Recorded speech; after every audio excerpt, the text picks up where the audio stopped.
किसी भी humanities topic के पीछे जाकर धीरे से बोलो फंसना पक्का है तो वो मुड़कर जरूर देखेगा।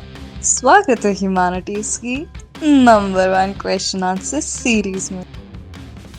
क्लास 12 पॉलिटिकल साइंस फंसता पक्का है सीरीज की एक और शानदार वीडियो में आप सभी का स्वागत है। आज की इस वीडियो में हम करने वाले हैं chapter number 2 contemporary centres of power. ये वीडियो अगर आप एंड तक देख लेते हैं तो इसके बाद और कोई वीडियो देखने की जरूरत ही नहीं पड़ेगी, क्योंकि पूरी एनसीईआरटी को क्वेश्चन आंसर फॉर्मेट में आपके लिए हमने निचोड़ दिया है। ये वीडियो, ये सीरीज अपने आप में इनफ है। बिना टाइम वेस्ट करे इस वीडियो को सीधा चालू करते हैं, आपको ह्यूमैनिटीज का, पॉलिटिकल साइंस का टॉपर बनाते हैं। इस सीरीज को अगर आप बहुत अच्छे से फॉलो कर लेते हैं, आपको समझ में आएगा कि भाई इस चैप्टर से आखिर बोर्ड एग्जाम में क्वेश्चन पूछे कैसे जाते हैं, स्कूल एग्जाम में भी आपको सब बनेगा। पहला क्वेश्चन चैप्टर के शुरुआत से ही निकल कर आता है कि भाई ये मार्शल प्लान आखिर था क्या।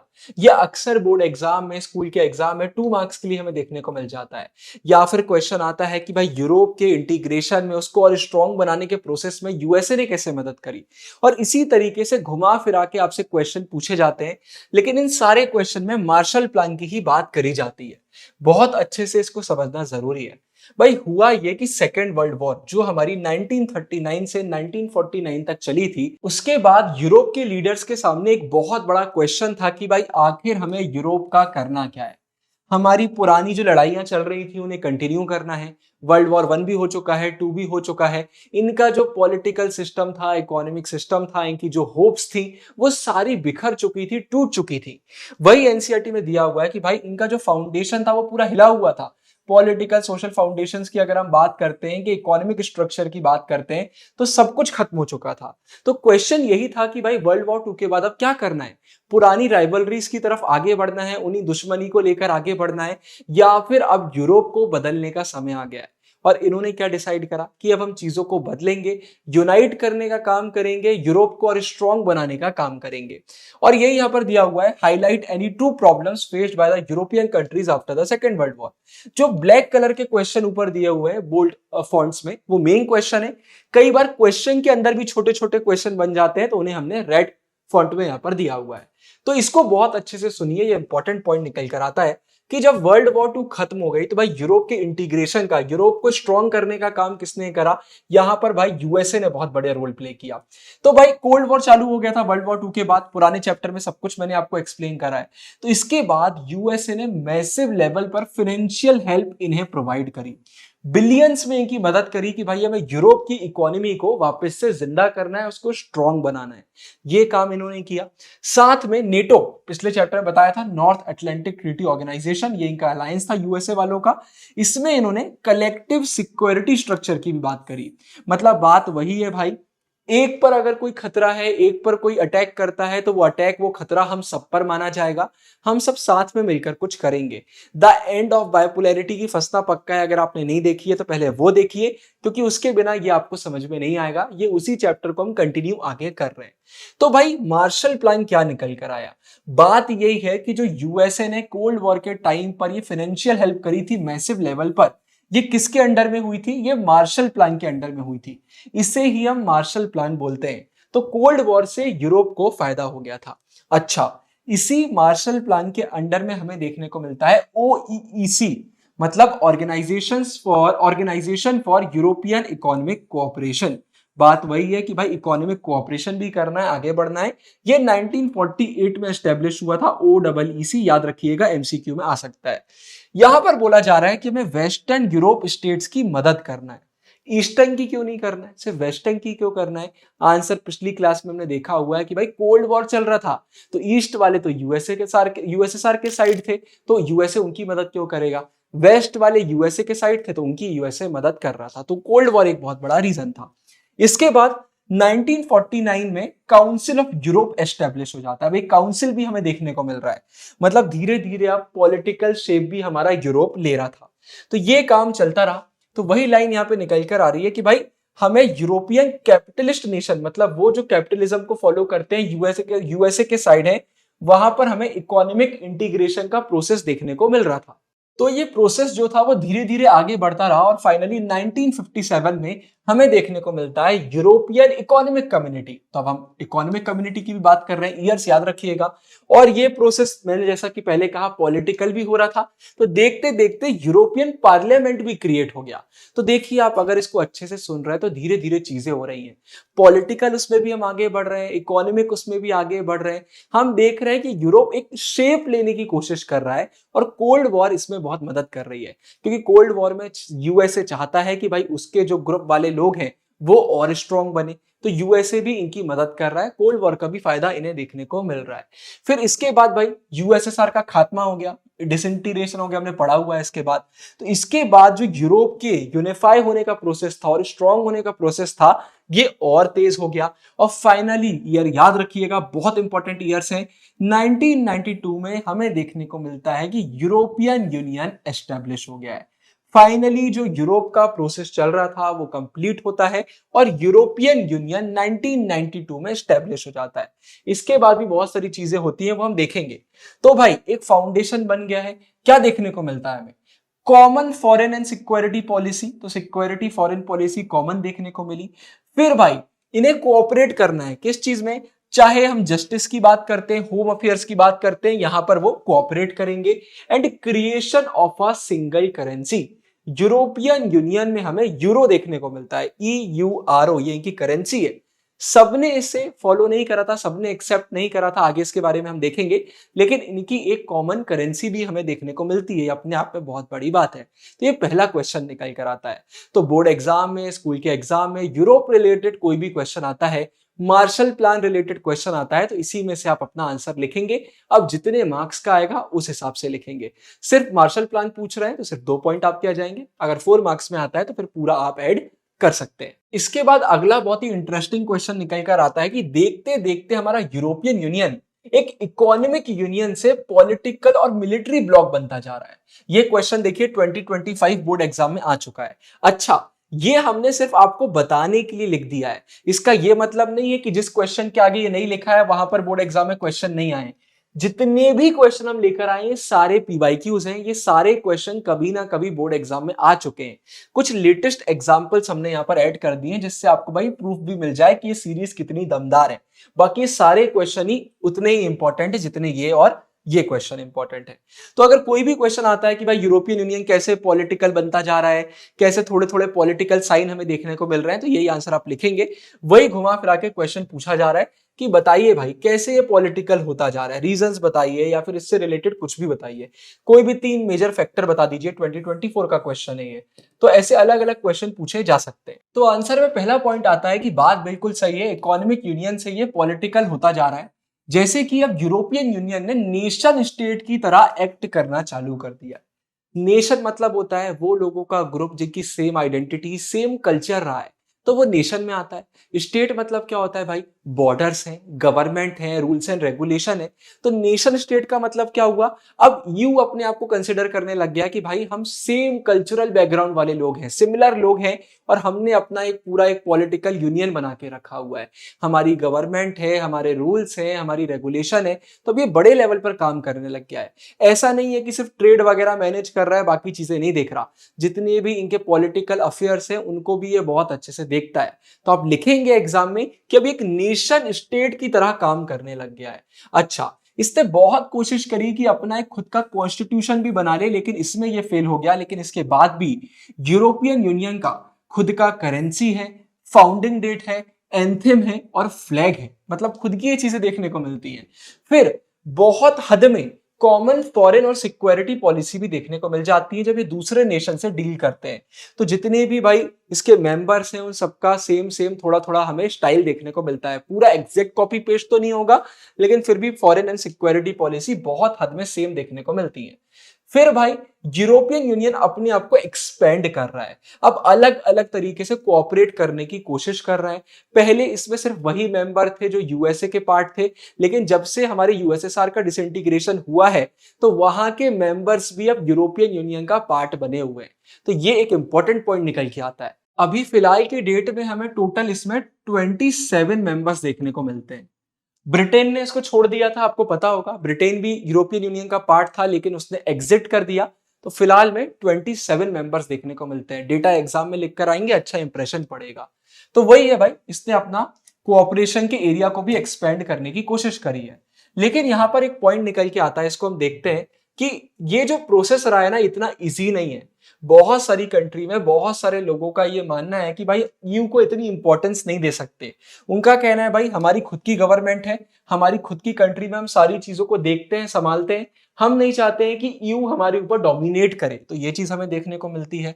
फिर कुछ मेंबर्स ऐसे जिनका कहना है कि भाई हमें इन इन लोगों को यूरोपियन यूनियन का मेंबर नहीं बनाना चाहिए, तो उन्हें बाकी मेंबर से प्रॉब्लम है। तो कुछ छोटी मोटी दिक्कतें भी हमें देखने को मिलती है। तो ये 4 पॉइंट के साथ अगर आप आंसर लिखेंगे तो एग्जाम में 4 में से 4 मार्क्स आपके पक्का है। अच्छा, एक इंटरेस्टिंग क्वेश्चन आता है फिर भाई, अब बात कर ही रहे हैं अगर हम, तो यूरोपियन यूनियन के फ्लैग की बात कर लेते हैं।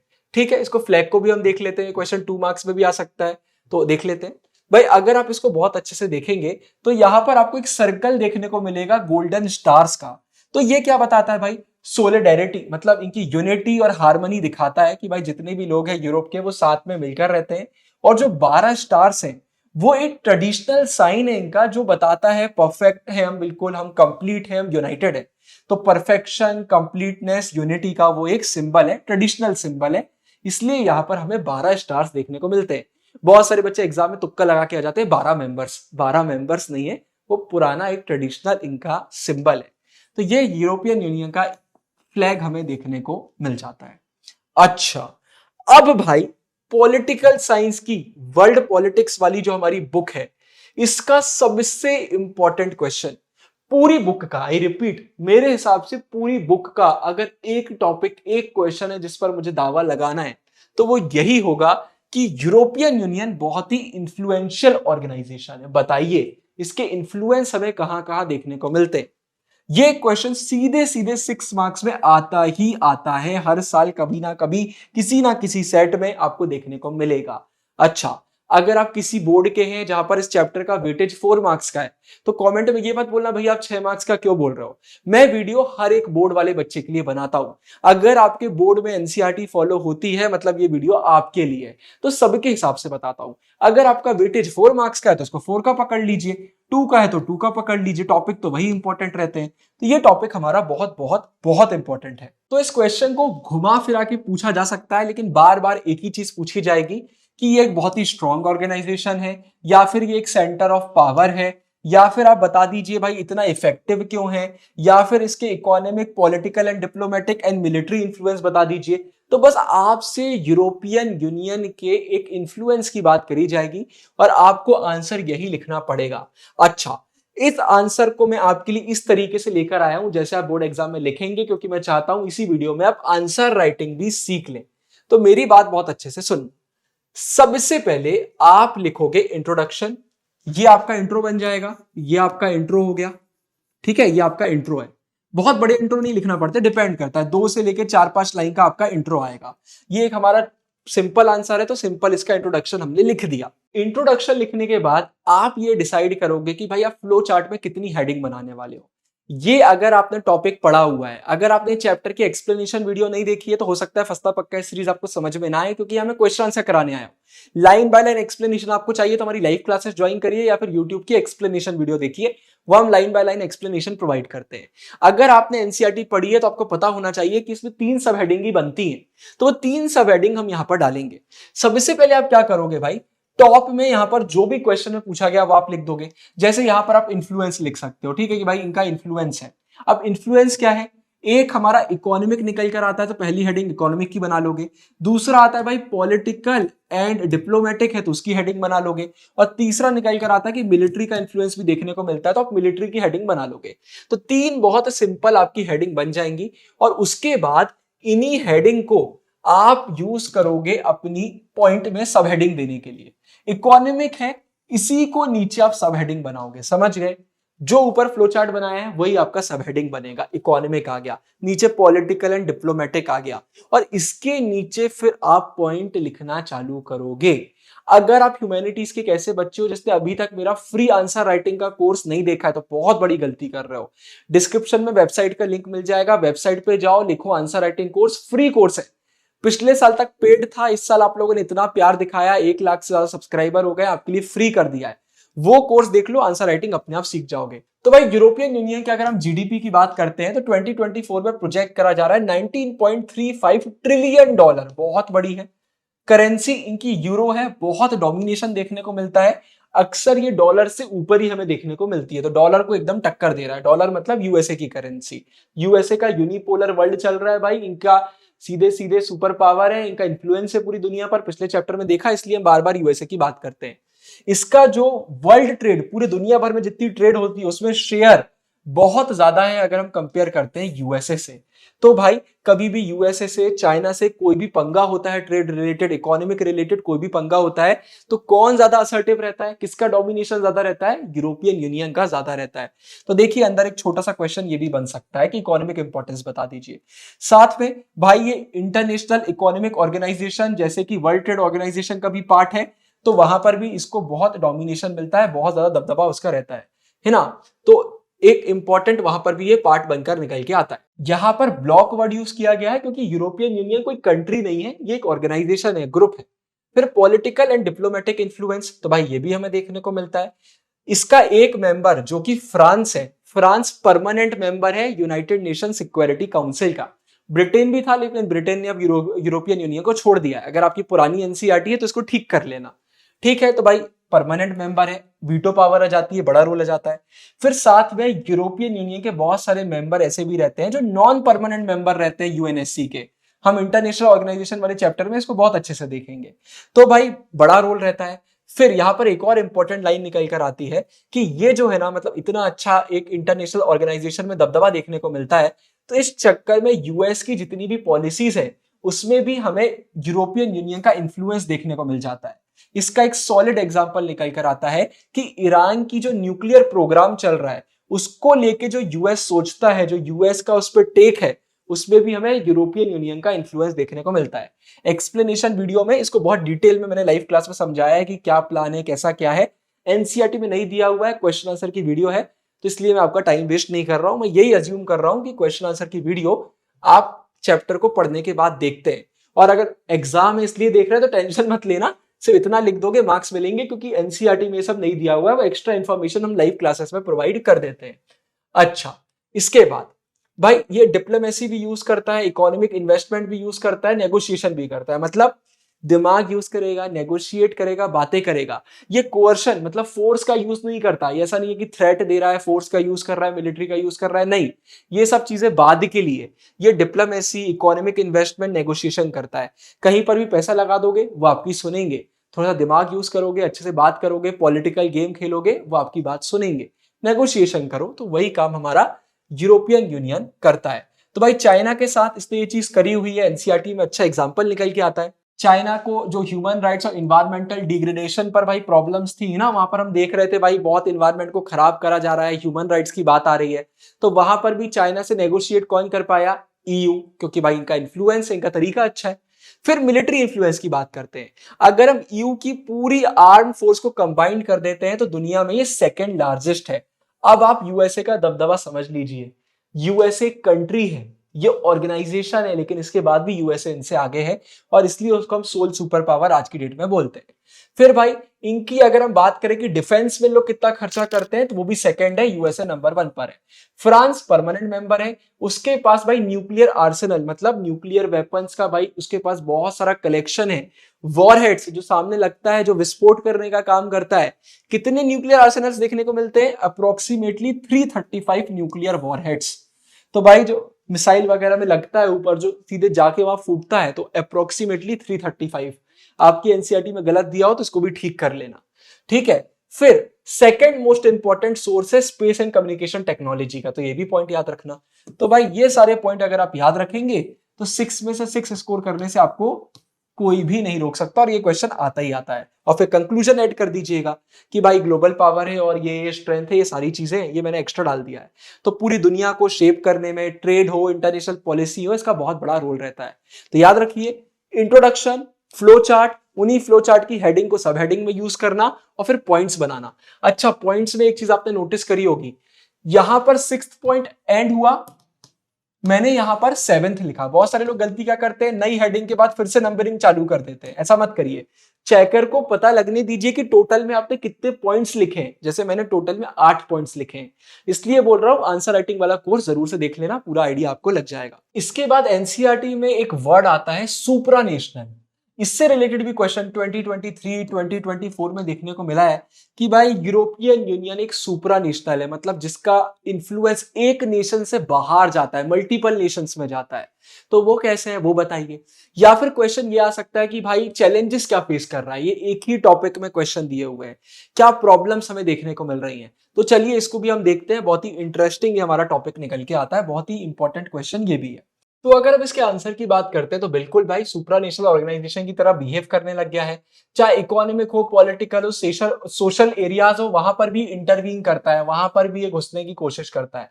लेकिन फिर भी ज्यादातर हमने देखा है कुछ मेंबर स्टेट्स ऐसे हैं भाई जो इंडिपेंडेंट फॉरेन और डिफेंस पॉलिसीज अपनाते हैं। मतलब भले ही वो यूरोपियन यूनियन का पार्ट है लेकिन वो थोड़ा सा इंडिपेंडेंट रहते हैं, वो अपनी पॉलिसीज वगैरह खुद देखते हैं। जैसा कि हमने पहले पढ़ा, ये नेशन स्टेट की तरह बिहेव करने लग गया है। खुद का कॉन्स्टिट्यूशन तो नहीं है लेकिन flag, anthem, founding date, currency वगैरह खुद की है। आप वो पॉइंट फिर से रिपीट कर सकते हैं। अब चलो कुछ एग्जांपल देखते हैं, जैसे ये डिफरेंसेस हमें कहां देखने को मिलते हैं। ब्रिटेन का एग्जांपल ले लीजिए। जब टोनी ब्लेयर की गवर्नमेंट थी तो वहां पर इन्होंने यूएस को सपोर्ट करा जब यूएसए ने इराक पे इन्वेजन किया था। यूएसए का कहना था कि भाई इनके पास वेपन ऑफ मास डिस्ट्रक्शन है, तो ये खतरा हो सकता है, न्यूक्लियर वेपन वगैरह हो सकते हैं, उन्होंने अटैक करा था, वहां पर सपोर्ट करा। लेकिन इन्हीं के मेंबर जर्मनी और फ्रांस ने इस चीज को अपोज करा था, है ना। और कुछ न्यू मेंबर ऐसे थे जिन्होंने नया नया यूरोपियन यूनियन को ज्वाइन किया था, उन्होंने भी इस कोलिजन को, जो यूएसए कोलिजन बना रहा था ना इन्वेड करने के लिए, उसका ये पार्ट बन गए थे। आपने सुना होगा कोलिजन ऑफ विलिंग। यूएसए ने बोला था भाई जो आना चाहता है आ जाए, हम ऐसा ऐसा काम कर रहे हैं, तो बहुत सारे मेंबर पार्ट बन गए थे और उन्होंने ये इराक के इन्वेजन को सपोर्ट करा था। यूरोस्केप्टिसिज्म, ये भाई वर्ड जरूर लिख के आना, ये इंपॉर्टेंट है। यूरोस्केप्टिसिज्म इसका मतलब क्या होता है, एक फियर, एक डाउट होना। कुछ मेंबर को डाउट है, मतलब उनको ऐसा लग रहा है भाई कि ऐसा ना हो कि एक समय के बाद ये हम पर पूरी तरीके से कैप्चर कर ले। जैसे यूके इसका बहुत बड़ा एग्जांपल था, उन लोग कभी भी कंप्लीटली इनके साथ अलाइन नहीं करते थे। उनका कहना था भाई हम थोड़ा सा इंडिपेंडेंट रहेंगे, क्योंकि एक डाउट है, एक डर है कि कहीं ऐसा ना हो कि लोग बहुत ज्यादा तरीके से डोमिनेट करने लगे, अपनी अथॉरिटी लेकर आ जाए। जैसे यहाँ पर एग्जाम्पल आता है मार्गरेट थैचर, जो ब्रिटेन की पहली फीमेल प्राइम मिनिस्टर थी। इन्होंने यूरोपियन मार्केट से हमेशा यूके को भाई दूर रखा। क्यों रखा, उससे बाहर इसलिए रखा, एक मार्केट है, यूरोप यूनियन का बोलना है कि भाई ये रूल्स रेगुलेशन है, ये पॉलिसीज है, हम प्रोड्यूस करेंगे, इधर उधर शेयर करेंगे, ट्रेड करेंगे, हमें आपके इकोनॉमिक या आपका जो इकोनॉमिक यूरोपियन मार्केट है उसका पार्ट नहीं बनना, हम अपना देख लेंगे, किसके साथ हमें डील करना है, किसके साथ नहीं करना, कितना रोल प्ले करना है, कितना नहीं करना, हम देख लेंगे, हमें आपके साथ रहने की जरूरत नहीं है। तो ये याद रखिएगा। फिर डेनमार्क स्वीडन की बात करते हैं तो मास्ट्रिक्ट ट्रीटी, ये कौन सी ट्रीटी है, नाम याद रखिएगा। इसी ट्रीटी के बाद यूरोपियन यूनियन एस्टेब्लिश हुआ था, एमसीक्यू में आ सकता है। इनकी मास्ट्रिक्ट थी, ऐसे याद कर लीजिए, मास्ट्रिक्ट। तो मास्ट्रिक्ट ट्रीटी, इसी के बाद यूरोपियन यूनियन एस्टेब्लिश हुआ था। तो इसको भी इन्होंने अपोज करा था, हालांकि बाद में साइन कर लिया था। और यूरो को इन्होंने एडॉप्ट नहीं करा, मतलब इस करेंसी को हम नहीं यूज करेंगे। ठीक है, तो बात वही है, फॉरेन रिलेशन की बात आए, डिफेंस की बात आए, अलग हम बातें करते हैं। तो ऐसा नहीं है कि यूरोपियन यूनियन सारे फैसले ले सकता है, अंदर हमें डिफरेंसेस वगैरह देखने को मिल जाते हैं। तो सुप्रा नेशनल है आप बता सकते हैं, लेकिन डिफरेंसेस क्या है वो भी आप बता सकते हैं। सुप्रा नेशनल वाले में ऊपर के भी आप पॉइंट लिख सकते हैं, फ्लैग एंथम वाले, लेकिन डिफरेंसेस की बात आती है तो डायरेक्टली आप टोनी ब्लेयर का और मार्गरेट थैचर वाला एग्जांपल आप दे सकते हैं। अब बात करते हैं अगले टॉपिक की, आसियान। अगर आप अभी तक वीडियो देख रहे हैं इसका मतलब है आपको वीडियो पसंद आई, तो प्लीज कमेंट में लिख दीजिए प्रीमियम वीडियो। इसी बहाने यूट्यूब की एल्गोरिदम इस वीडियो को आगे पुश करेगी। वैसे ही हमारा चैनल बहुत अंडररेटेड है, आपके प्यार की जरूरत है, तो वीडियो को लाइक भी कर दीजिए, देखने के बाद दोस्तों के साथ शेयर कर दीजिएगा और अभी कमेंट में लिख दीजिए प्रीमियम वीडियो, तो यूट्यूब फिर इस वीडियो को जरूर से पुश करेगा। Thank you so much. अब आगे बढ़ते हैं। इसको आसियान भी बोलते हैं बट मैं आसियान बोल देता हूं। इसके दो ऑब्जेक्टिव बहुत इंपॉर्टेंट है, ये क्वेश्चन तो 2 मार्क्स में आ ही जाता है ना। इसका रोल बता दीजिए, फीचर्स बता दीजिए। तो चलिए इस आंसर को हम देखते हैं। तो आसियान का फुल फॉर्म है association of south east Asian Nations, मतलब जो साउथ ईस्ट एशियन कंट्रीज हैं उनका ये एसोसिएशन है। 1967 में 5 कंट्रीज ने इसे एस्टेब्लिश करा था। उनको याद करने का तरीका बहुत ही सिंपल है, सिंपथी से याद रखिए, सिंपटी। सिंगापुर, इंडोनेशिया, मलेशिया, फिलीपींस और थाईलैंड। बैंकॉक डिक्लेरेशन को साइन किया था, उसके बाद ये एस्टेब्लिश हुआ था 1967 में। एक एमसीक्यू ये बन गया, एक ये बन गया, फुल फॉर्म भी आ सकता है और 5 स्टार्टिंग के मेंबर्स भी आ सकते हैं। आसियान के 2 ऑब्जेक्टिव्स हैं और आप कुछ भी नहीं लिख सकते, यही 2 आपको लिखना पड़ेंगे और ऐसे ही लिखना पड़ेंगे, कभी भी रटना नहीं चाहिए। लेकिन कुछ लाइन पुराने चैप्टर में शॉक थेरेपी की डेफिनेशन मैंने बोली थी, याद कर लीजिए और यहां पर आप ये याद कर लीजिए। क्या आता है भाई, अगर हम आसियान के पहले प्राइमरी ऑब्जेक्टिव की बात करते हैं, हमें इकोनॉमिक ग्रोथ को एक्सेलरेट करना है, इसको तेजी से आगे बढ़ाना है और इकोनॉमिक ग्रोथ के थ्रू हमें सोशल प्रोग्रेस, सोसाइटी का प्रोग्रेस भी करना है और कल्चर का डेवलपमेंट भी करना है। सेकेंडरी ऑब्जेक्टिव क्या निकल कर आता है, रीजनल पीस प्रमोट करना है और स्टेबिलिटी लेकर आना है based on rule of law. मतलब लॉ को फॉलो करेंगे, रूल्स एंड रेगुलेशन फॉलो करेंगे, सारे राइट्स को फॉलो करेंगे, जो होगा लॉ के अंडर होगा। और कहां के प्रिंसिपल्स को फॉलो कर रहा है, यूनाइटेड नेशंस चार्टर। ये वही चार्टर है जिसको साइन करके यूएन बना था, हम यूएन वाले चैप्टर में देखेंगे। तो जितनी भी आजकल बड़े बड़े पीस रिलेटेड अग्रीमेंट होते हैं वो इसी को फॉलो करते हैं, क्योंकि यूनाइटेड नेशंस चार्टर में सब कुछ बहुत अच्छे से मेंशन्ड है। क्या राइट्स होना चाहिए, क्या ऑब्जेक्टिव्स होना चाहिए, कोऑपरेट कैसे करना है, तो इन्हीं प्रिंसिपल्स को फॉलो करते हुए हमारे आसियान को बनाया गया था। अच्छा, फिर कई सालों बाद चलते चलते चलते चलते अब टोटल कितने मेंबर देखने को मिलते हैं आसियान में, हमें टोटल में 10 मेंबर देखने को मिलते हैं। इसको भी याद करने का तरीका बता देता हूं, टेंशन मत लो।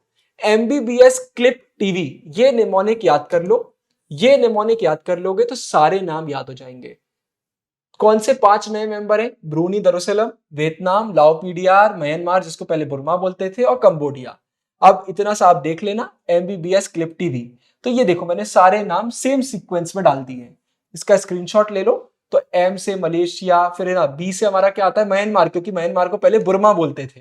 फिर बी से ब्रूनी, फिर Singapore, Cambodia, Laos, Indonesia, Philippines, Thailand, Vietnam. बहुत सिंपल तरीके से आपको 10 के 10 मेंबर याद हो जाएंगे। तो इससे होगा ये, एग्जाम में दबदबा पड़ेगा जब लिख कर आओगे। फिर भाई आसियान वाले ना कुछ सेलिब्रेट करते हैं जिसको हम आसियान वे बोलने लग गए। 2 मार्क्स में आ सकता है ये क्वेश्चन कि भाई आसियान वे क्या है, देखो 2023 में पूछा भी गया है। तो यार 3 टर्म्स निकल कर आते हैं, 3 टर्म्स आपसे बनना ही चाहिए, एनसीईआरटी के टर्म्स है। ये इंटरेक्शन है, मतलब इन लोग मीट करते हैं, बात करते हैं, लेकिन बात करने का एक तरीका है। पहला इनफॉर्मल, फॉर्मल नहीं है, फॉर्मेलिटी नहीं होती, एकदम इनफॉर्मल कैजुअल तरीके से होता है। नॉन कन्फ्रंटेशनल, मतलब लड़ाई झगड़े नहीं होते। इनफॉर्मल है तो ऐसा नहीं है कि एक दूसरे की कॉलर पकड़ ली। नॉन कन्फ्रंटेशनिस्ट है, लड़ाई वगैरह नहीं होगी, आराम से काम होगा। तीसरा कोऑपरेटिव, कोऑपरेट करने की कोशिश करते हैं, तो इसी को भाई हम बोलते हैं आसियान वे। तो ये लाइन याद रख लीजिए, ASEAN countries have celebrated what has become known as the ASEAN way, a form of interaction, एक इंटरेक्शन करने का फॉर्म। फिर भाई इन लोग नेशनल सोवरेनिटी की रिस्पेक्ट करते हैं, अलग अलग मेंबर हैं, आप इंडिपेंडेंट हैं, आपकी गवर्नमेंट है, आपकी बाउंड्रीज हैं, हम आपकी इज्जत करते हैं। ठीक है, ये क्रिटिकल है इनकी फंक्शनिंग के लिए। और सबसे फास्टेस्ट ग्रोइंग इकोनॉमीज किसका पार्ट है भाई, आसियान का ही पार्ट है, बहुत तेजी से ग्रो कर रही है। तो आसियान अब धीरे धीरे अपने ऑब्जेक्टिव से बाहर भी आ रहा है, ये ना अलग अलग तरीकों से काम कर रहा है, तो ये जरूरी है। तो ऐसा नहीं है कि सिर्फ इकोनॉमिक सोशल काम कर रहा है, बहुत तरीकों से काम कर रहा है, अभी हम देखते हैं। तो जैसे ही आसियान को समझ में आया भाई कि हम तेजी से आगे बढ़ रहे हैं, तो 2003 में इसने यूरोपियन यूनियन के पाथ, उसी के स्टाइल को कॉपी किया, उसी से इन्फ्लुएंस हुआ और एस्टेब्लिश करा भाई ASEAN community. Very very important question, 4 marks में आ ही जाता है, कई बार 6 में भी आ जाता है। इस कम्युनिटी में 3 पिलर देखने को मिलते हैं, security community, economic community, socio cultural community. बहुत सारे बच्चे एग्जाम में गलती से क्या लिख कर जाते हैं, ASEAN security pillar, economic pillar, pillar नहीं कम्युनिटी, याद रखिएगा। बुक में इन दोनों का एक्सप्लेनेशन दिया हुआ है, लेकिन सोशियो कल्चरल का एक्सप्लेनेशन नहीं दिया हुआ है, तो इसके बारे में अभी मैं आपको बता दूंगा। लेकिन इससे पहले हम भाई आसियान के लोगों के बारे में देख लेते हैं कि उसका लोगो क्या बोलता है। लोग मतलब पीपल नहीं, जो उसका लोगो है उसकी बात कर लेते हैं। तो ये देखिए भाई आसियान फ्लैग, आसियान के लोगों की बात कर रहे हैं कि भाई इनका फ्लैग वगैरह में क्या देखने को मिलता है। तो देखिए भाई इसमें हमें 10 स्टॉक्स ऑफ पैडी, मतलब राइस, देखो 1 2 3 4 5 6 7 8 9 10, तो 10 स्टॉक्स ऑफ पैडी देखने को मिलते हैं। ये क्या रिप्रेजेंट कर रहे हैं भाई, जो इनकी 10 कंट्रीज है वो आपस में बंधी हुई है फ्रेंडशिप और सॉलिडेरिटी के बीच, मतलब यूनिटी है, दोस्ती है। और जो सर्कल है वो सिंबलाइज करता है यूनिटी आसियान की। तो सर्कल भी है और पैडी भी देखने को मिलती है। भाई ये पैडी के जो स्टॉक्स है ये 10 हैं, क्योंकि इनके 10 मेंबर है, याद रखिएगा। तो अब इसके बाद पिलर वाले क्वेश्चन की बात करते हैं, very very very important question, कि भाई पिलर बताइए, है ना। तो ऐसा नहीं है कि इनके ऑब्जेक्टिव्स लिमिटेड थे, इन्होंने जैसा कि मैंने बताया खुद को थोड़ा सा ब्रॉडिंग करने की कोशिश करी। तो क्वेश्चन घुमा फिरा के आ सकता है कि भाई मेन पिलर के बारे में बताइए, या फिर आप बताइए कि भाई इन लोग कैसे चीजों को चेंज कर रहे हैं। The objectives of ASEAN are not restricted, इस पे क्वेश्चन आ सकता है। कम्युनिटी रिलेटेड डायरेक्ट क्वेश्चन आ सकता है। तो सबसे पहले तो वही इंट्रोडक्शन आ जाता है कि भाई धीरे धीरे इन लोग तो ऑब्जेक्टिव्स के बाहर भी काम करने की कोशिश कर रहे हैं। 2003 में इन्होंने भाई अपनी आसियान कम्युनिटी बनाई और उसमें 3 हमें पिलर्स देखने को मिलते हैं। तो चलो इसकी हम बात कर लेते हैं। तो मैंने पहले ही आपको एक्सप्लेन कर दिया था। सबसे पहले अगर हम आसियान सिक्योरिटी कम्युनिटी की बात करते हैं, तो ये इस बिलीफ, इस कन्विक्शन के साथ बनाया गया कि जो इनके पुराने आउटस्टैंडिंग, मतलब जो अभी तक ठीक नहीं हुए हैं, जो टेरिटोरियल मतलब टेरिटरी बॉर्डर्स वगैरह रिलेटेड डिस्प्यूट्स हैं, ये कभी भी आर्म्ड कन्फ्रंट्रेशन में कन्वर्ट नहीं होना चाहिए। ऐसा नहीं है इस चक्कर में वॉर वगैरह हो गई, इसको पूरी तरीके से बचाने की कोशिश ये करता है। फिर एक बहुत इंपॉर्टेंट ईयर निकल के आता है, याद रखिए 1994 में एस्टेब्लिश करा गया है आसियान रीजनल फोरम, ARF। एक रीजनल फोरम है जिसका काम क्या है भाई, सिक्योरिटी हो, फॉरेन पॉलिसी हो, इसका जो भी कोऑर्डिनेशन कोऑपरेट करने का काम है उसको ये संभालता है, एक फोरम है। तो जितने मेंबर हैं भाई उनके साथ डिस्कशन वगैरह सारी चीजें सब इन लोग देखते हैं। बाहर किसी कंट्री से कोई बड़े सुपर पावर से इंटरेक्शन वगैरह करना है तो सारी चीजों को मैनेज करने का काम भाई हमारा आसियान रीजनल फोरम का निकल कर आता है। ठीक है, आज भी एक प्रिंसिपली मतलब मेन तौर पर ये इकोनॉमिक एसोसिएशन ही है, ये यूरोपियन यूनियन जैसा नहीं है, लेकिन इसके बाद भी ये चीजों को धीरे धीरे और ब्रॉडिंग करने की कोशिश कर रहा है। भाई अगर हम आसियान को एज अ रीजन देखें तो इकोनॉमी बहुत छोटी है। अगर आप यूएसए से, यूरोपियन यूनियन, जापान से कंपेयर करेंगे तो इनकी इकोनॉमी बहुत छोटी है, लेकिन इसके बाद भी बहुत तेजी से ग्रो कर रही है, इनसे तेज ग्रो कर रही है, भले ही छोटी है। तो ग्रोथ का बड़े छोटे से लेना देना नहीं होता है। हो सकता है आपके पास 10 रुपए थे, कल 100 हो गए, जिसके पास 1000 थे उसके पास 1100 हुए, तो आप तेजी से बढ़ रहे हो। तो ये यहाँ पे बात निकल के आती है। ठीक है, तो भाई जो ऑब्जेक्टिव्स है ना यहाँ पर मेन इकोनॉमिक कम्युनिटी के, वो क्या निकल के आते हैं। ऊपर हमने बात करा भाई हमारे पॉलिटिकल उसके पिलर की, अब हम इकोनॉमिक पिलर की तरफ आगे बढ़ रहे हैं, इकोनॉमिक कम्युनिटी की बात कर रहे हैं। तो भाई छोटी है इकोनॉमी इनकी, लेकिन इसका मतलब ये नहीं है कि बहुत तेजी से ग्रो नहीं कर रही है। ऑब्जेक्टिव्स यही है भाई, एक common market and production base बनाना है। मतलब पूरे आसियान में अलग अलग जगह अलग अलग काम हो रहा है, कुछ यहाँ मैन्युफैक्चर हो रहा है, कहीं और बिक रहा है ना। पूरे उसको एक यूनाइट करने का काम करना है। हम ही प्रोड्यूस करेंगे, हम ही एक्सपोर्ट करेंगे, आपस में यूज करेंगे, एक दूसरे की मदद करेंगे। तो अलग अलग जगह फैक्ट्रीज वगैरह एस्टेब्लिश कर सकते हैं। तो प्रोडक्शन बेस वगैरह कॉमन बनाना है, कॉमन मार्केट बनाना है ना, और सोशल और इकोनॉमिक डेवलपमेंट करना है। तो ये क्वेश्चन अलग से भी आ सकता है कि इकोनॉमिक एसोसिएशन में इसका क्या रोल है, बताइए कैसे ये एक इकोनॉमिक एसोसिएशन है। तो इस पे भी आप आंसर लिख सकते हैं। तो ये इकोनॉमिक कम्युनिटी की हम बात कर रहे हैं। फिर सेम इसी में जो सेकंड पिलर है इकोनॉमिक कम्युनिटी वाला, इसमें बोला गया है कि इनका जो डिस्प्यूट सेटलमेंट मैकेनिज्म है, मतलब अभी जिस तरीके से इन लोग लड़ाइयां वगैरह को ठीक करते हैं उसको इंप्रूव करना है। अपने रूल्स रेगुलेशन, लड़ाइयों को ठीक करने के मैकेनिज्म को और स्ट्रॉन्ग करना है ना, जिससे इकोनॉमिक डिस्प्यूट्स वगैरह जल्दी से ठीक हो पाए। फिर फ्री ट्रेड एरिया क्रिएट करना है, ऐसे एरियाज बनाना है जहां पर ट्रेड पर कोई भी टैरिफ, टैक्सेस वगैरह ज्यादा नहीं लग रहे हैं, हम आराम से ट्रेड वगैरह कर पाए। तो इससे क्या होगा भाई, इन्वेस्टमेंट, लेबर, सर्विसेज, ये सारे काम हो पाएंगे। तो यूएसए हो गया, चाइना हो गया, ये तो बहुत तेजी से एफटीए मतलब फ्री ट्रेड अग्रीमेंट वगैरह साइन करने की कोशिश कर रहा है, नेगोशिएट कर रहा है कि हम भी आपके साथ भाई ट्रेड करना चाहते हैं, कैसे क्या हम चीजों को कर सकते हैं। अच्छा, अब सोशियो कल्चरल कम्युनिटी के बारे में बुक में कुछ नहीं दिया है, लेकिन मैं आपको बता देता हूं। बात वही है कि आसियान को इस तरीके से बनाना है कि पीपल सेंटर्ड रहे, मतलब लोगों को सोचकर काम हो और सोशली रिस्पॉन्सिबल हो। तो बात वही है, सोशल वेलफेयर का काम हो, ह्यूमन डेवलपमेंट हो, कल्चरल आइडेंटिटी पे काम हो, तो भाई लोगों के अराउंड काम हो। तो ये आप लिख सकते हैं अपने सोशियो कल्चरल कम्युनिटी के पॉइंट में। हालांकि एनसीईआरटी में कुछ नहीं दिया हुआ है। फिर क्वेश्चन आता है विजन 2020 की बात करते हैं। विजन 2020 क्या था, चलिए इसको हम देखते हैं। तो भाई विजन 2020 में अब आसियान बोल रहा था कि अब आउटवर्ड लुकिंग अप्रोच अपनाएंगे, मतलब बाहर देखेंगे। अब बहुत हमने अंदर अंदर की बात कर ली, इंटरनेशनल कम्युनिटी में भी हम अपना रोल स्ट्रॉन्ग करने की कोशिश करेंगे, है ना। तो बात वही है भाई, इनका जो पुराना पॉलिसी चलता आ रहा है कि कॉन्फ्लिक्ट वगैरह के ऊपर नेगोशिएट करना चाहिए, नेगोशिएशन का काम ज्यादा होना चाहिए, उसी की बात करी जा रही है। तो इसी चीज को आगे बढ़ाते हुए जो कंबोडिया में कॉन्फ्लिक्ट चल रहे थे और ईस्ट तिमोर, दो एग्जांपल आते हैं याद रखिएगा, कंबोडिया में और ईस्ट तिमोर में जो क्राइसिस चल रहे थे, उनको मीडिएट किसने करवाया, उनको ठीक करने में सबसे बड़ा योगदान किसका है भाई, हमारे आसियान का है। क्योंकि ये पॉलिसी बोलती है कि कॉन्फ्लिक्ट वगैरह से पहले हमें नेगोशिएट करना चाहिए। और इन लोग एनुअली साल में मिलते हैं, किस लिए मिलते हैं भाई, यही सारे कोऑपरेशन के डिस्कशन करने के लिए कि ईस्ट एशिया में हम कोऑपरेशन वगैरह कैसे कर सकते हैं। अब इसके बाद यहाँ पर लास्ट पॉइंट यही दिया हुआ है भाई कि आसियान की इकोनॉमिक स्ट्रेंथ बहुत ज्यादा है, चाइना हो, इंडिया हो, यूएसए हो, सबके साथ ही इंटरेक्ट कर रहा है। तो इतना एक इन्फ्लुएंस अगर इसका हो गया है तो ये एक बहुत ही अट्रैक्टिव प्रोपोजिशन बनकर सामने आया, मतलब पूरी दुनिया की निगाहें अभी हमारे आसियान के ऊपर है। तो ये भी एक इंपॉर्टेंट पॉइंट यहाँ पे निकल के आता है। तो ये पहला पॉइंट आता है और ये हमारा दूसरा पॉइंट आता है। अब हम अपने तीसरे टॉपिक की तरफ बढ़ते हैं जो है चाइना।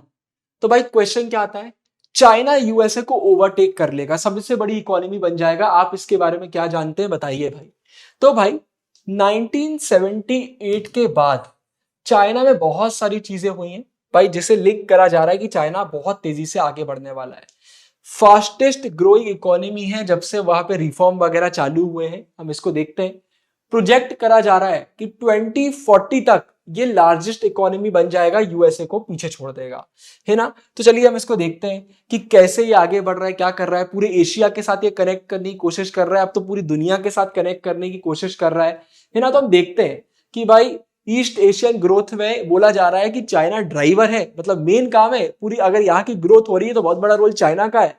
तो ऐसा क्यों है, इतना इन्फ्लुएंस इसका कैसे है रीजनल अफेयर्स में, हम सारी चीजों की बात करते हैं।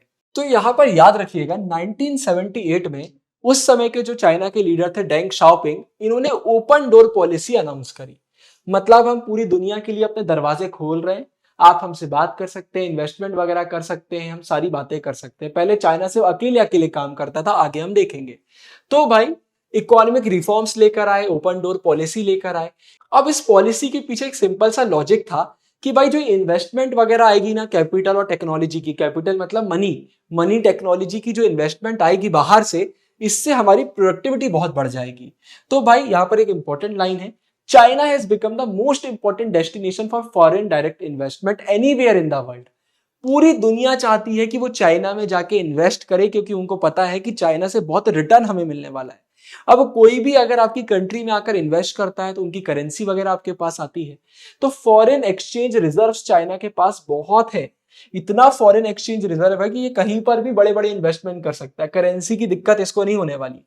फिर भाई 2001 में वर्ल्ड ट्रेड ऑर्गेनाइजेशन का भी हिस्सा बन गया चाइना, तो पूरी दुनिया के लिए ये और ओपन हो गया। इसने बोला भाई आपका स्वागत है, हम आप सभी से बात करना चाहते हैं। अब यहाँ पर क्या दिया हुआ है, अगर भाई हम इसकी इकोनॉमी की स्ट्रेंथ की बात करते हैं, फिर साथ में बाकी फैक्टर, ये पॉइंट ऑफ इंट्रोडक्शन वगैरह में भी ऐड कर सकते हैं। चाइना की पॉपुलेशन बहुत ज्यादा है, पूरे दुनिया में सेकंड नंबर, इंडिया फर्स्ट पे आता है। लैंड बहुत ज्यादा है, रिसोर्सेज बहुत है, रीजनल लोकेशन तगड़ी है, पॉलिटिकल इंफ्लुएंस है। तो ये सारी चीजों को अगर मिलाया जाए तो सीधी बात है भाई, चाइना का बहुत बड़ा इंफ्लुएंस देखने को मिलता है। अगर आपने एनसीईआरटी पढ़ी है तो स्टार्ट पे आपने पढ़ा होगा कि इंडिया चाइना कभी आपस में ओवरलैप नहीं करे, कभी भी हमारे रूलर्स एम्परर्स ओवरलैप नहीं करे। इसलिए जब हमने एक दूसरे के साथ फॉरेन पॉलिसी बनाई तो बड़ी दिक्कत गई थी हमको।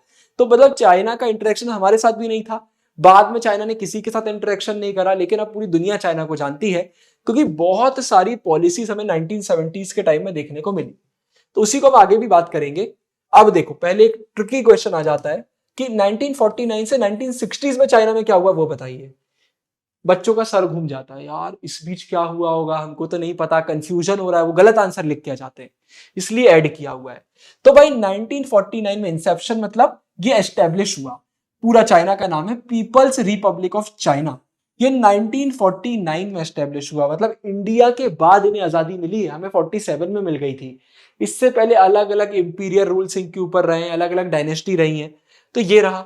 अच्छा, ये कब हुआ था भाई, हमें देखने को मिला था एक कम्युनिस्ट रेवोल्यूशन माओ की लीडरशिप में। तो ये रेवोल्यूशन के बाद पीपल्स रिपब्लिक ऑफ चाइना 1949 में एस्टेब्लिश हुआ था। और आपको कम्युनिज्म से पता चल ही गया होगा, ये भी यूएसएसआर के मॉडल को अपना रहे थे। उस समय की यूएसएसआर के साथ दोस्ती थी, उनको सुन के ही इन लोग काम वगैरह करते थे। तो बात वही है, चाइना को जब आजादी मिली तो वो इकोनॉमिकली बहुत ही बैकवर्ड था, इतना कोई दम नहीं थी, पैसा वगैरह नहीं था। तो इसके जो भी कैपिटलिस्ट वर्ल्ड मतलब यूएसए और उनके साइड वाले वेस्टर्न कंट्रीज से जो भी लिंक थे वो इन्हें तोड़ने पड़े। इन्हें बोला भैया बात नहीं कर पाएंगे, अभी अपन कुछ भी नहीं कर सकते। और ले देके इन लोग वही यूएसएसआर वाली आइडियोलॉजी फॉलो कर रहे थे और फिर कोल्ड वॉर वगैरह भी चल रही थी। तो इनके पास कोई चॉइस नहीं थी, इन्हें अपनी रिसोर्सेस पर ही रिलाय करना पड़ा कि जो है उसी से काम चलाना पड़ेगा। तो एक छोटे अमाउंट, एक ब्रीफ पीरियड के लिए ये यूएसएसआर की मदद लेते थे, उन्हीं की मदद, उन्हीं की एडवाइस लेते थे और उन्हीं की आइडियोलॉजी को फॉलो करते थे, खुद पर ही रिलाय कर रहे थे पूरा, है ना। तो भाई जो सिंपल सा मॉडल ये क्रिएट करना चाह रहे थे वो यही था कि जो हैवी इंडस्ट्रीज हैं वो स्टेट ओन होंगी, मतलब गवर्नमेंट उन्हें ओन करेगी। और इन्हें रन कैसे करा जाएगा, एग्रीकल्चर से जो प्रॉफिट होगा, जो प्रॉफिट मिलेगा उससे हम ये हैवी इंडस्ट्रीज वगैरह बनाएंगे, ये सेक्टर हम डेवलप करेंगे। ये इनकी प्लानिंग थी, ये इनका मॉडल था। इनके पास बिल्कुल भी फॉरेन एक्सचेंज नहीं थे, कोई भी करेंसी नहीं थी, बाहर इन लोग कुछ भी कर नहीं सकते थे। तो सीधी बात है भाई, ये टेक्नोलॉजी भी नहीं ले सकते थे, गुड्स वगैरह भी नहीं ले सकते थे। तो इन्होंने क्या करा भाई, इन्होंने बोला अगर हम वर्ल्ड मार्केट में नहीं जा सकते हैं तो एक काम करते हैं, अपने डोमेस्टिक गुड्स से ही काम चलाते हैं। ठीक है, मतलब अब सीधी बात है, अगर हम इंपोर्ट नहीं कर पा रहे हैं तो जो है हम उसी से काम चलाने की कोशिश करेंगे। तो आप सोचिए एक ऐसी कंट्री जो टेक्नोलॉजी नहीं ले पा रही है, गुड्स नहीं ले पा रही है, वो खुद पे ही रिलाय कर रही है। तो इसका इनको डर तो था, लेकिन इससे इनको कुछ फायदा हो गया। वो फायदा ये हुआ कि भाई जब ये खुद पर ही रिलाय करने लग गए ना, अपनी ही रिसोर्सेस यूज करने लगे, तो इन्होंने अपनी इंडस्ट्रियल इकोनॉमी को उस स्केल में बना लिया जहां पर पहले बिल्कुल भी इन लोग नहीं थे। इनके फाउंडेशन बहुत तगड़े हो गए, दिया हुआ है। China to use its resources to establish the foundations of an industrial economy on a scale that did not exist before। तो ये पहले नहीं कर पा रहे थे, अब और कोई चारा ही नहीं था तो करना पड़ा। तो देखिए इन्होंने ये चीज कर ली। एम्प्लॉयमेंट हो, सोशल वेलफेयर हो, ये सारे सिटीजन को इन्हें प्रोवाइड करके रखा हुआ था, क्योंकि वही कम्युनिज्म की यूएसएसआर वाली आइडियोलॉजी ये भी फॉलो कर रहे थे। बहुत सारी डेवलपिंग कंट्रीज से भी आगे निकल गया ये, किस चीज में, अपने लोगों को पढ़ाने में और उनकी हेल्थ वगैरह पर ध्यान देने में। तो बेसिक फैसिलिटीज वगैरह तो ये बहुत अच्छे से प्रोवाइड कर रहा था, डेवलपिंग कंट्रीज से भी आगे निकल गया था। इनकी जो इकोनॉमी है बढ़िया रिस्पेक्टेबल रेट 5 से 6% पे ग्रो कर रही थी। लेकिन प्रॉब्लम क्या थी भाई, प्रॉब्लम थी इनकी खुद की पॉपुलेशन जो 2 से 3% बढ़ रही थी। तो पॉपुलेशन बढ़ रही है तो फिर इकोनॉमी का इतना कोई फायदा नहीं है। तो इतनी पॉपुलेशन की जो नीड्स हैं उनके लिए ये ग्रोथ बिल्कुल इनसफिशियंट हमें देखने को मिल रही थी। तो बस इतना सा आंसर निकल कर आता है। लेकिन अब आगे की बात करते हैं, इसके बाद आने वाले सालों में क्या हुआ, कौन से रिफॉर्म्स हमें देखने को मिले। तो यही क्वेश्चन आएगा, describe any 4 steps taken by Chinese leadership for the growth of Chinese economy. कोई 2 स्टेप बता दीजिए, 3 स्टेप बता दीजिए, क्या किया, कोई 6 रीजन बता दीजिए। तो इसी से रिलेटेड कोई भी क्वेश्चन आ सकता है कि इनकी लीडरशिप ने कौन से पॉलिटिकल इकोनॉमिक स्टेप्स लिए। तो चलिए इसकी बात करते हैं। अगर चाइना वाले टॉपिक से किसी क्वेश्चन की आने की सबसे ज्यादा चांसेस है तो वो यही क्वेश्चन रहेगा। 1970s में इन्होंने पूरा गेम बदल के रख दिया। सबसे पहले जैसा कि मैंने बताया, जो इनका आइसोलेशन था, किसी से भी लोग कनेक्टेड नहीं रहते थे, उस चीज को इन्होंने तोड़ा। तो पॉलिटिकल इकोनॉमिक आइसोलेशन खत्म हुआ और 1972 में इन्होंने यूएसए से अपने रिलेशन बनाना चालू कर दिए। उस समय के जो चाइना के प्रीमियर बनका मतलब उनके लीडर, उनके हेड थे जो इन्होंने प्रपोज करा 4 मॉडर्नाइजेशंस, मतलब 4 जगहों पर हमें मॉडर्नाइजेशन करना है, डेवलप करना है। इसको आप याद कर सकते हैं एक निमोनिक से, जो है मस्ती, MASTI, मस्ती। M से याद रखिए मिलिट्री, आप A से याद रखिए एग्रीकल्चर, ST से याद रखिए साइंस एंड टेक्नोलॉजी और I से याद रखिए इंडस्ट्री। तो मस्ती से याद रखिए, लेकिन ST साथ में आएगा, science and technology.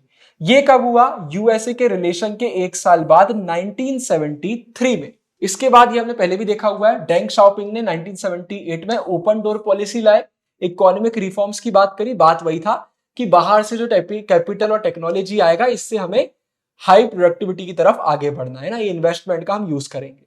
2 important year, CUT में बोर्ड्स के एग्जाम में MCQ आ ही जाता है।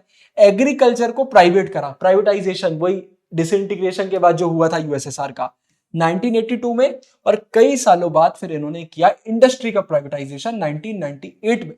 मतलब इन्होंने शॉक थेरेपी को नहीं अपनाया, दिमाग से काम करा, धीरे धीरे स्टेप लिए। जैसे यूएसएसआर के डिसइंटीग्रेशन के बाद गवर्नमेंट का रोल ही खत्म हो गया था, इन्होंने गवर्नमेंट के रोल को खत्म नहीं करा, धीरे धीरे प्राइवेटाइजेशन करा। फिर जो ट्रेड बैरियर्स है, मतलब जो टैरिफ्स टैक्सेस लगाते हैं, उनको पूरे चाइना से नहीं हटाया, सिर्फ स्पेशल इकोनॉमिक जोन्स, कुछ ऐसे एरियाज डिसाइड करें जहां पर फॉरेन इन्वेस्टर आकर अपने एंटरप्राइजेस, अपने कंपनी वगैरह खोल सकते हैं, इन्वेस्ट कर सकते हैं। पूरे चाइना में काम करने की परमिशन नहीं दी, सिर्फ स्पेशल इकोनॉमिक जोन्स में परमिशन दी। तो ये एक बहुत ही बढ़िया इनका मूव था। इससे हुआ क्या भाई, इन पॉलिसीज के चलते इनका जो इकोनॉमी है वो ग्रो करने लगा। अब एग्रीकल्चर का प्राइवेटाइजेशन हुआ तो भाई ऑब्वियसली एग्रीकल्चर की ग्रोथ होगी, सेविंग्स बढ़ेंगी, तो जो रूरल इनकम बढ़ी ना, उससे क्या हुआ, रूरल इंडस्ट्री का काम चालू हो गया। यही है, जो हाई पर्सनल सेविंग थी रूरल इकोनॉमी की, उससे रूरल इंडस्ट्री में एक्सपोनेंशियल ग्रोथ देखने को मिली, बड़े लेवल पे ग्रोथ देखने को मिली, है ना। तो चाइना की इकोनॉमी, चाहे इंडस्ट्री हो चाहे एग्रीकल्चर हो, बहुत तेजी से ग्रो करने लग गई थी। फिर ये नए ट्रेडिंग लॉस जो इन्होंने बनाए थे कि ट्रेड वगैरह हम कैसे करेंगे, इनके स्पेशल इकोनॉमिक जोन्स थे, तो इससे क्या हुआ भाई, फॉरेन ट्रेड वगैरह भी इंक्रीज होते हुए हमें देखने को मिली। तो चाइना एफडीआई का सबसे बड़ा डेस्टिनेशन बन गया, ये तो मैंने आपको पहले ही बता दिया है। फिर आखिरी 9th पॉइंट वही वर्ल्ड ट्रेड वाला आता है कि वर्ल्ड ट्रेड ऑर्गेनाइजेशन को 2001 में इसने ज्वाइन कर लिया। अच्छा, अब एक क्वेश्चन आता है कि चाइना जब इतनी तेजी से ग्रो कर रहा है लेकिन इसके बाद भी ये फायदा सबको नहीं मिला, तो चलिए इसकी बात कर लेते हैं। बिल्कुल नहीं मिला है। यहां पर देखिए 3 पॉइंट निकल के आते हैं। पहला, अनएम्प्लॉयमेंट बहुत बढ़ गया है। पहले एम्प्लॉयमेंट ही सबको मिलता था लेकिन अब अनएम्प्लॉयमेंट है, with nearly 100 million people looking for jobs. Female employment या फिर फीमेल की वर्किंग कंडीशन की बात करते हैं तो चाइना में वो इतनी बुरी है जितनी यूरोप में 18th और 19th सेंचुरी में हुआ करती थी। तो ये विमेन कंडीशन पर भी एक सवाल उठता है।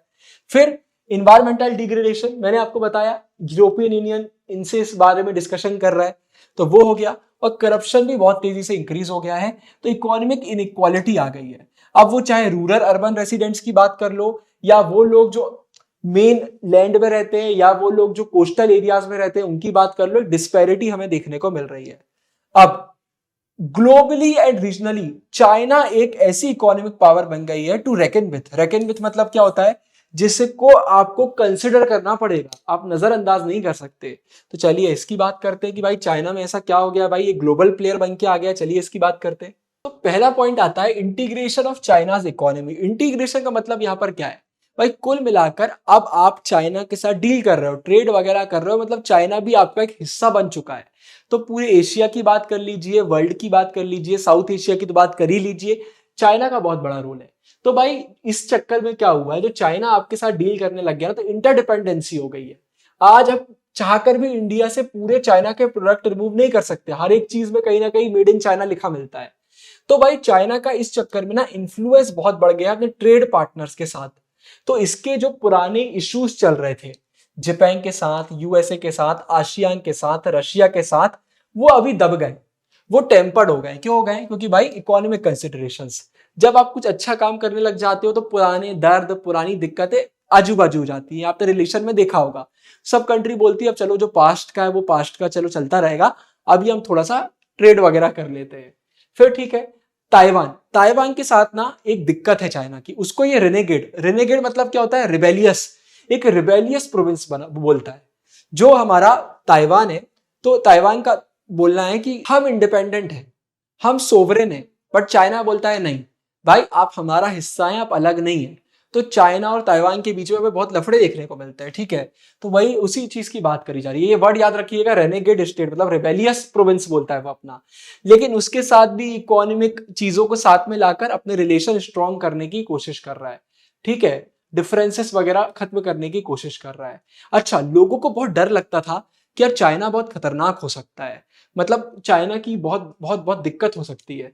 इसी से रिलेटेड एक हमने क्वेश्चन पीछे देखा, मैं बता देता हूं आपको। वो ये है कि China is a global player on the side of developing economies. मतलब बोला जा रहा है कि चाइना जो है वो डेवलपिंग कंट्रीज के साथ है। क्या आप इस चीज से अग्री करते हो? ये क्वेश्चन बोर्ड्स में नहीं आया, बट मैंने अलग से डाला है क्योंकि इसके बिना फिर आपको ये समझ में नहीं आएगा। लोगों को डर लगता था कि चाइना इतना तेजी से आगे बढ़ रहा है तो चाइना दिक्कतें ना कर दे, लेकिन ये फियर जो हो गया है वो मिटिगेट हो गया है, कम हो गया है। क्यों हो गया है कम? क्योंकि भाई 1997 में आसियान में जो फाइनेंशियल क्राइसिस आए थे उसमें भी चाइना ने मदद करी। फिर भाई लैटिन अमेरिका हो चाहे अफ्रीका हो, वहां पर भी मदद करता है, आउटवर्ड लुकिंग अप्रोच है उनके बारे में सोचता है। तो इससे ये चीज तो क्लियर हो रही है कि चाइना एक ग्लोबल प्लेयर है जो डेवलपिंग कंट्रीज के साइड है, उनको सपोर्ट करता है। तो ये डर था, वो डर थोड़ा थोड़ा खत्म हो गया है। अब बात कर लेते हैं इंडिया चाइना रिलेशन की। आखिरी क्वेश्चन यहां पर एक चाइना वाला है कि बताइए भाई, एक मिनट भाई साहब, कि रिलेशन की बात करिए, फीचर्स बताइए। तो यही सारे यहाँ पे क्वेश्चन दिए हुए हैं। अच्छा, आप में से बहुत सारे लोग बोले थे भैया पीडीएफ वगैरह, उसके बारे में हम टेलीग्राम पर सारी इंफॉर्मेशन बहुत जल्दी प्रोवाइड करेंगे कि आपको इसके पीडीएफ वगैरह कैसे मिलेंगे, क्या मिलेंगे। ये सीरीज अभी चालू हुई है, बट कुछ समय बाद डिस्क्रिप्शन में भी सारी डिटेल्स आ जाएंगे और टेलीग्राम पर तो हम देंगे। तो इस आंसर के इंट्रोडक्शन में आता है कि भाई ब्रिटेन से इंडिया को आजादी मिली, चाइना पर भी जो लोग रूल कर रहे थे उन्होंने बाहर निकाल फेंका, चाइना को भी आजादी मिली। तो इसके बाद बोला जा रहा था कि भाई ये जो बड़े बड़े दो नेशन है ये साथ में आएंगे और साथ में मिलकर कुछ कमाई करेंगे ना, फ्यूचर को शेप करेंगे। लेकिन हमें देखने को क्या मिला? हमें देखने को मिला भाई कि धीरे धीरे चीजें बदल गई। आपने अपने फादर मदर ग्रैंड पेरेंट्स से भी सुना होगा कि बहुत लाइन चलती थी, स्लोगन चलता था, हिंदी चीनी भाई भाई, कि भाई एशिया के दो बड़े खिलाड़ी हैं, डेवलपिंग कंट्रीज हैं, कुछ बड़ा करेंगे। लेकिन धीरे धीरे ना चीजें बिगड़ने लग गई। अच्छा, ये आंसर मैं आपको बताऊं, इससे पहले एक चीज बता देता हूं। अगर आपको पॉलिटिकल साइंस के सबसे प्रीमियम नोट्स चाहिए, मतलब इससे प्रीमियम नोट्स तो है ही नहीं, तो आपको हमारी वेबसाइट एप्लीकेशन पर मिल जाएंगे। Political, history, geography, psychology, economics के भी बहुत जल्दी आ जाएंगे। सबसे प्रीमियम नोट्स है, बहुत ही अफोर्डेबल, बहुत ही प्रीमियम है, आप इन्हें परचेज कर सकते हैं।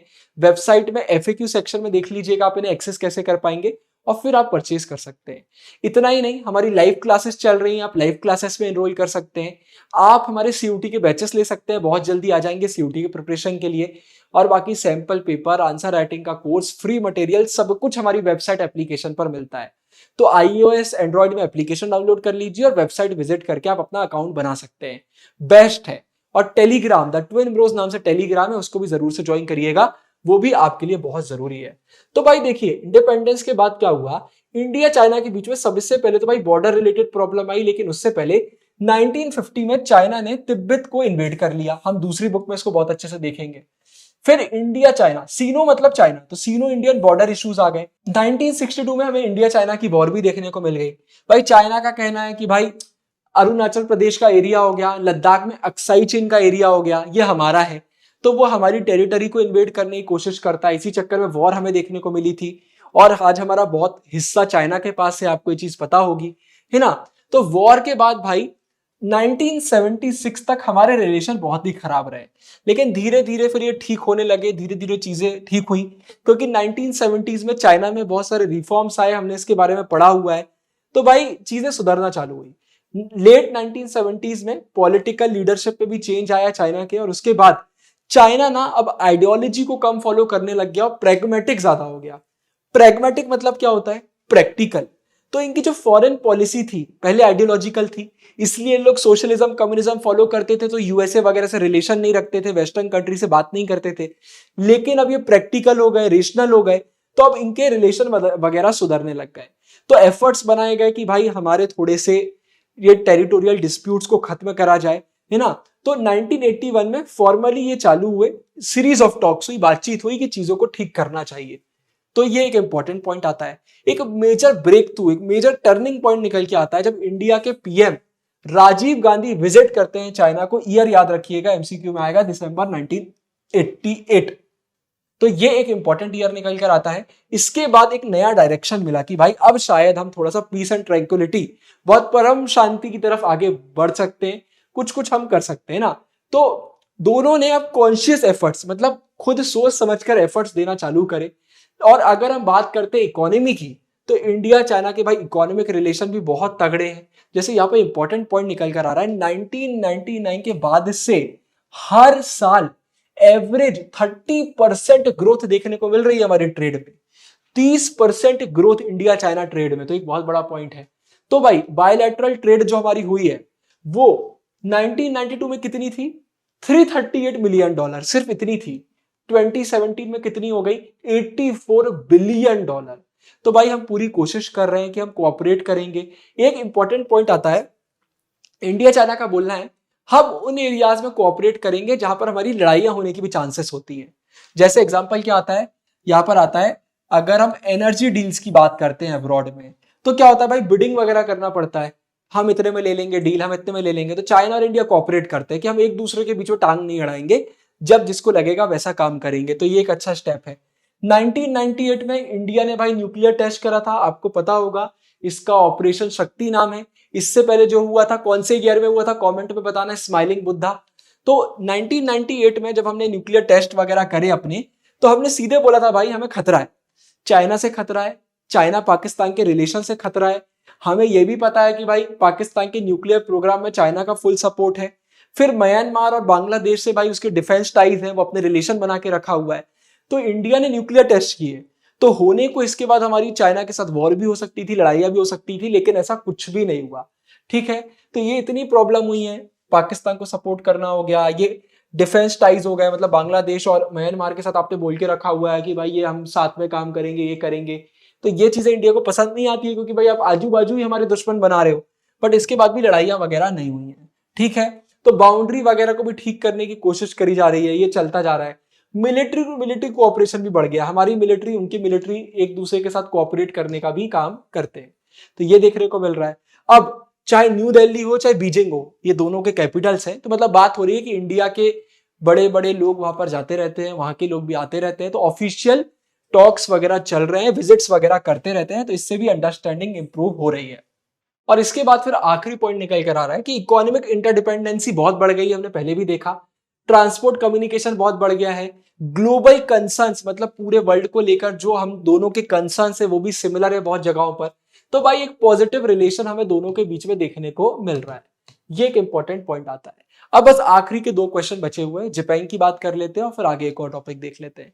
अब ये मैं आपको प्रीमियम नोट से ही पढ़ा देता हूं, जिससे आपको समझ में आए हमारे नोट्स कितने अच्छे हैं।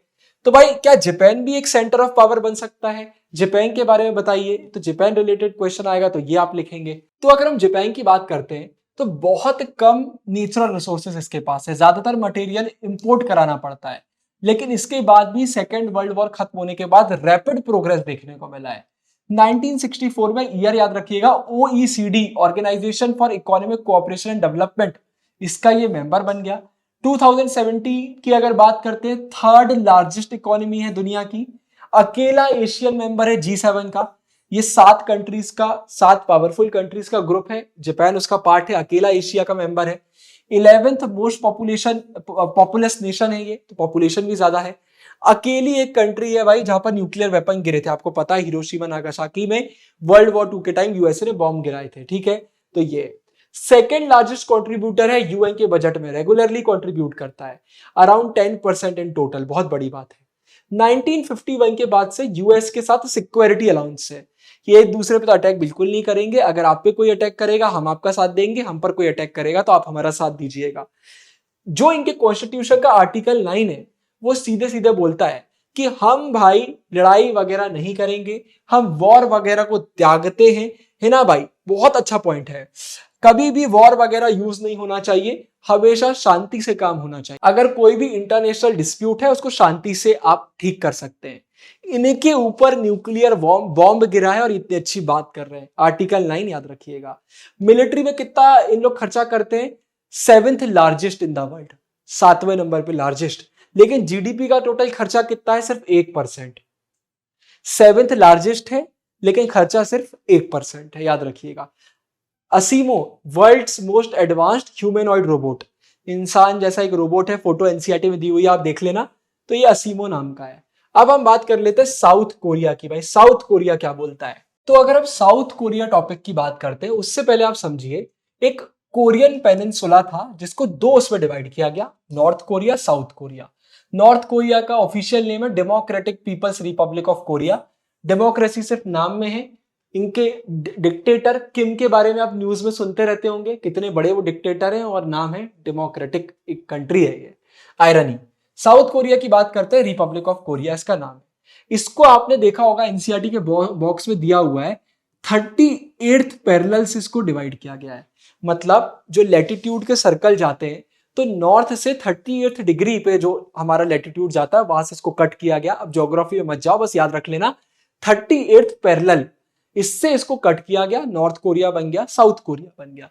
ठीक है, तो भाई वर्ल्ड वॉर 2 के टाइम इनकी राइवलरी बहुत थी, नॉर्थ और साउथ के बीच में कभी नहीं पटी। 1950 से 53 में हमें कोरियन वॉर भी देखने को मिली, कोल्ड वॉर तो चल ही रहा था। 17 सितंबर 1991 को ये दोनों यूएन के मेंबर बन जाते हैं।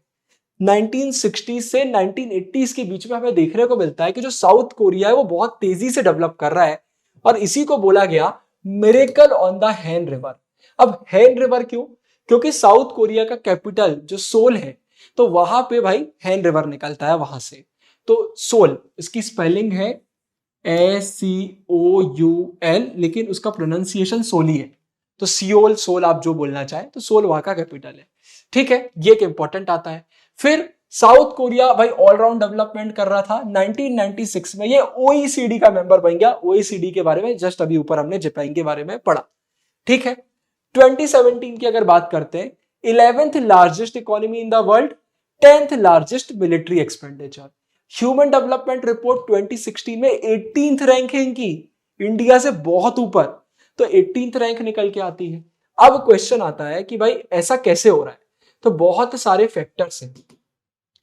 इन्होंने लैंड रिफॉर्म्स बहुत अच्छे से किया हुआ है, रूरल डेवलपमेंट किया हुआ है, ह्यूमन रिसोर्सेज का बहुत अच्छे से डेवलपमेंट किया हुआ है, रैपिड लेकिन इक्विटेबल मतलब इक्वल इकोनॉमिक ग्रोथ देखने को मिल रही है, एक्सपोर्ट बहुत करते हैं, एक्सपोर्ट ओरिएंटेशन है, स्ट्रॉन्ग रीडिस्ट्रीब्यूशन पॉलिसी मतलब गवर्नमेंट जो टैक्स वगैरह कलेक्ट करती है उसको अच्छे से रीडिस्ट्रीब्यूट करती है, वेलफेयर का काम बहुत अच्छे से करती है, गवर्नेंस अच्छा है, पब्लिक इंफ्रास्ट्रक्चर डेवलपमेंट बहुत अच्छा है, इनकी इंस्टीट्यूशन और गवर्नेंस बहुत ही इफेक्टिव है। ये सारे मेन रीजन निकल कर आते हैं, और इसलिए साउथ कोरिया भी एक बन सकता है अल्टरनेटिव। तो भाई इसी के साथ हमारा ये वाला चैप्टर होता है एंड। डिस्क्रिप्शन में आपको लाइव क्लासेस के प्रीमियम नोट्स के और बाकी सारे लिंक मिल जाएंगे। कोई भी डाउट है तो आप व्हाट्सएप पर भी हमसे कनेक्ट कर सकते हैं। फंसना पक्का है सीरीज ह्यूमैनिटीज के इतिहास की सबसे प्रीमियम सीरीज है। पॉलिटिकल, ज्योग्राफी, हिस्ट्री, साइकोलॉजी सारे मेजर सब्जेक्ट्स की सीरीज आ गई है और कुछ की आ रही है। डिस्क्रिप्शन में सारे लिंक हैं। इस वीडियो के लिए इतना ही। लाइक कर दीजिएगा, दोस्तों के साथ शेयर जरूर से कर दीजिएगा। साइनिंग ऑफ गुरु भैया, ढेर सारा प्यार।